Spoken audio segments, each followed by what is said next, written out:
ಎಲ್ಲರಿಗೂ ನಮಸ್ಕಾರ. ಕಿರಣ ಸರಸ್ವತಿ ಯೂಟ್ಯೂಬ್ ಚಾನಲ್ಗೆ ಸ್ವಾಗತ. ಇನ್ನೊಂದು ಕತೆ ಕೇಳೋಣ. ದಶರಥನ ಸಂಕಟ.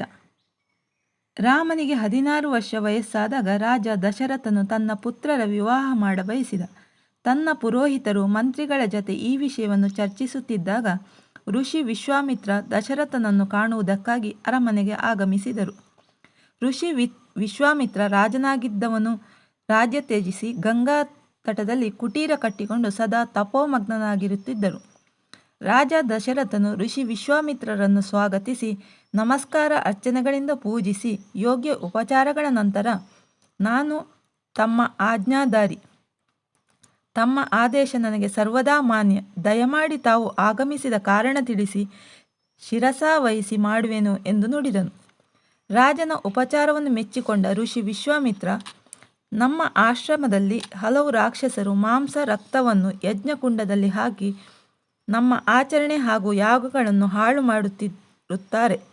ನಿಮ್ಮ ಪುತ್ರ ರಾಮನನ್ನು ಈ ರಾಕ್ಷಸರನ್ನು ಸಂಹರಿಸಲು ಮತ್ತು ನಮ್ಮ ಆಚರಣೆಗಳನ್ನು ನಿರ್ವಿಘ್ನವಾಗಿಸಲು ನನ್ನ ಜೊತೆ ಕರೆದುಕೊಂಡು ಹೋಗಲು ಬಂದಿರುವೆ ಎಂದು ಹೇಳಿದರು.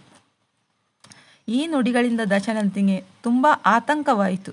ನನ್ನ ರಾಮನಿನ್ನೂ 16 ವರ್ಷದ ಬಾಲಕ, ಅವನ ಬದಲು ನನ್ನ ಕೆಚ್ಚದೆ ಸೈನ್ಯವನ್ನು ಕಳಿಸುವೆ ಎಂದು ವಿನಯದಿಂದ ಕೇಳಿಕೊಂಡನು.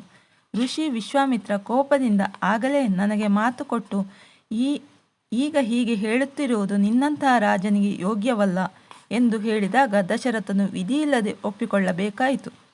ಆಗ ರಾಮನನ್ನು ಕರೆಯಿಸಿ ವಿಶ್ವಾಮಿತ್ರನೊಡನೆ ಆ ರಾಕ್ಷಸರ ಸಂಹಾರಕ್ಕಾಗಿ ಕಳಿಸಿಕೊಟ್ಟನು. ಋಷಿ ವಿಶ್ವಾಮಿತ್ರರ ಆಶ್ರಮದಲ್ಲಿ ರಾಮನು ಸಂಹರಿಸಿದ ರಾಕ್ಷಸರು ಯಾರೆಂದು ನಿಮಗೆ ಗೊತ್ತೇ? ಅವರೇ ಮಾರೀಚ ಮತ್ತು ಸುಬಾಹು. ಈ ಕತೆ ನಿಮಗೆ ಇಷ್ಟವಾದರೆ ಲೈಕ್ ಮಾಡಿ, ಶೇರ್ ಮಾಡಿ ಮತ್ತು ನಮ್ಮ ಚಾನಲನ್ನು ಸಬ್ಸ್ಕ್ರೈಬ್ ಮಾಡಿ. ಧನ್ಯವಾದಗಳು.